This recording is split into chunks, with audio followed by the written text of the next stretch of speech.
Hello friends, this is Swarna. Welcome to my channel create with స్వర్ణ. ఈరోజు మా వారు చందన్ గారు చేసే టేస్టీ క్రిస్పీ మైసూర్పాక్ తెలుసుకుందాం.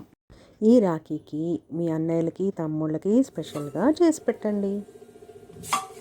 దానికోసం ఇలా ఒక పెద్ద మగ్గులో షుగర్ తీసుకున్నారు. అయితే ఇది ఒకటి కంటే కొంచెం ఎక్కువ షుగర్ తీసుకున్నారు. రెండోది పావు కంటే కొంచెం తక్కువగా షుగర్ తీసుకున్నారు. కనపడుతుందా? సో ఆ షుగర్లో ఇప్పుడు అది తడిచేంత మాత్రం నీళ్లు పోసి పెట్టుకోవాలి. కొలతకి తీసుకున్న అదే పెద్ద మగ్గు లోటా లాంటిది అన్నమాట. నిండా ఒక మగ్గుడు బేసన్ తీసుకున్నారు. దాన్ని ఇలా చక్కగా జల్లించేసి పక్కన పెట్టుకున్నారు.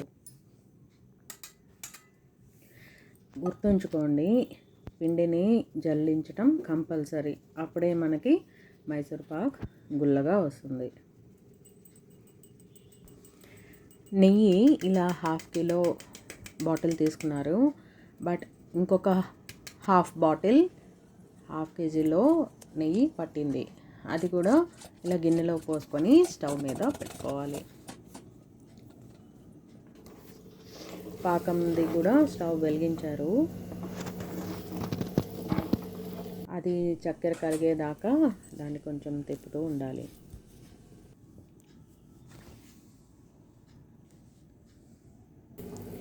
ఇలా బాగా నురగలుగా రావాలి చక్కెర పాకం.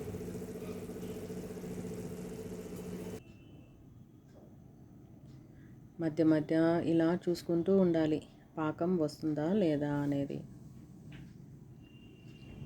మళ్ళీ చెప్తున్నాను, కొలతలు మనము వాల్యూమ్ ప్రకారం తీసుకున్నాము, వెయిట్ ప్రకారంగా కాదు.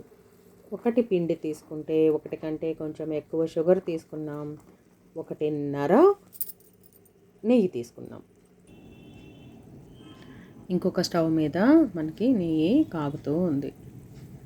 ఇలా పాకం గరిటతో వేసినప్పుడు ఒక తీగలాగా రావాలన్నమాట, స్ట్రింగ్. ఇలా వేలుతో చూసినా మనకు అది తీగ రావాలి. మీన్ వైల్ మనం ఒక ట్రేని తీసుకొని నెయ్యి వేసుకొని దాన్ని గ్రీజ్ చేసి పక్కన పెట్టుకోవాలి రెడీగా. ఇప్పుడు మనకి పాకం వచ్చేస్తుంది. చూడండి, పాకం నిలబడుతుంది. ఇప్పుడు పిండి వేసేసుకోవాలన్నమాట. శనగపిండి అంటే అదే బేసన్ అన్నమాట. మనము చల్లించి పక్కన పెట్టుకున్న బేసన్ని ఈ చక్కెర పాకంలో వేసేసి లంప్స్ లేకుండా మంచిగా కలుపుతూ ఉండాలి.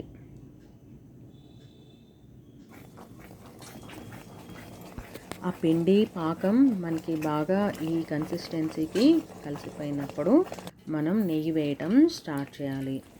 మధ్యలో వేడివేడి నెయ్యి పోస్తూ ఉండాలి. ఇలాగా మనం నెయ్యి పోస్తూ ఉంటాం, అది ఎక్కడికో మాయమైపోతుంది. మళ్ళీ నెయ్యి కనిపించట్లేదు అనుకున్నప్పుడు మళ్ళీ నెయ్యి పోస్తూ ఉండాలన్నమాట. ఇలా ఆల్మోస్ట్ ఒక 5-6 టైమ్స్ నెయ్యి పోస్తూ ఉన్నాం. ఈ పిండి గుడుగుడు సౌండ్ విన్నారా? ఉడుకుతున్న సౌండ్, ఏదో లావా మరుగుతున్నట్టుగా వినిపిస్తుంది. చేతులు జాగ్రత్త సుమా, చేతి మీద పడిందంటే అంతే సంగతులు.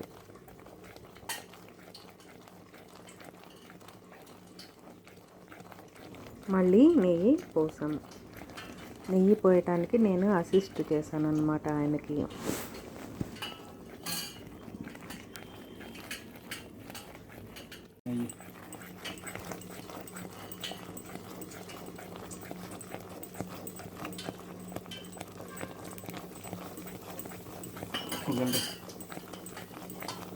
మనకి పిండి కొద్దిగా రేజ్ అవటం మొదలవుతుంది.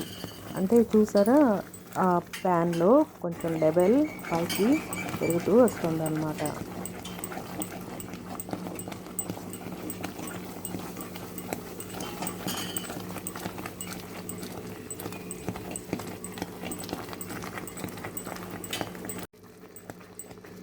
ఇప్పుడు నురగలా అవ్వటం మొదలైంది.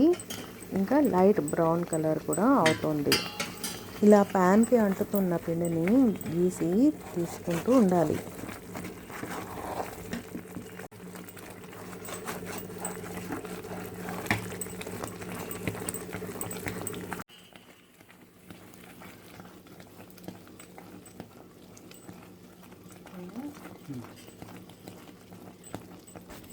పిండి రేజ్ అవుతుంది, మళ్ళీ తిప్పుతుంటే అణిగిపోతుంది.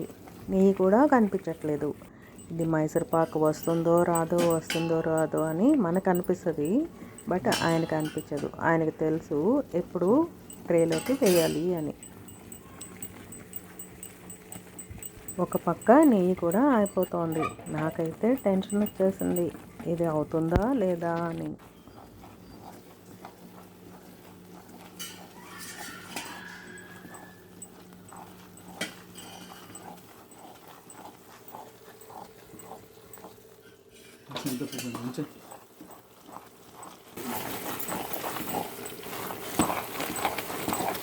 ఇప్పుడు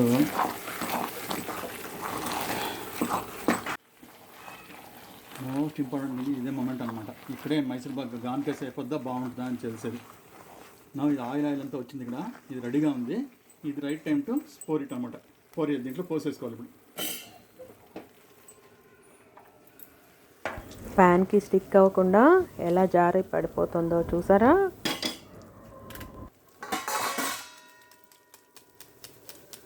ఇలాగే జరుపుకోవాలి, అంటే స్పూన్ పెట్టాల్సిన అవసరం రాదన్నమాట ఇప్పుడు మీకు.